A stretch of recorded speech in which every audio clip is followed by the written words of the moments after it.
was research in the 80s and the 90s where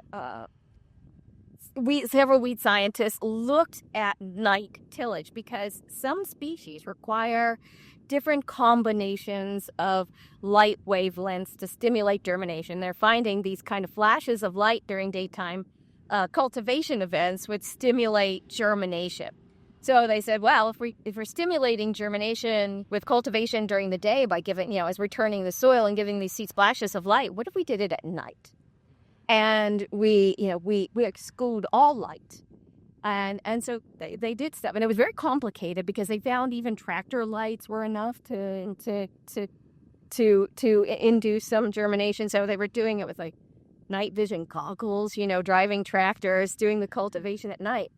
And even when I was at Georgia as a postdoc, I had a grower who said, "Oh yeah, my granddaddy always used to cultivate at night because he said he thought the weed control was better." So whether that was due to the same phenomenon or not, but anyway, if you have a robot that's autonomous, why not have the cultivation at night? If you don't have to be there, if you can set it off and you can have it operate and you can have it cultivate, do it at night. You can have people in the field for other tasks during the day and then have the autonomous robot that doesn't need the lights, that doesn't need to quote unquote see, in the traditional sense. So next week is a new moon, so it's going to be totally dark.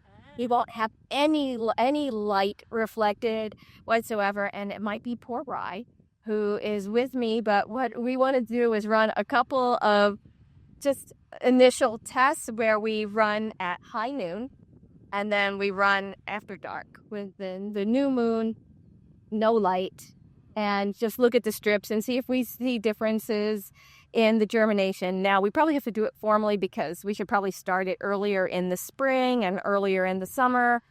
That could complicate things, but I think we need to test it. So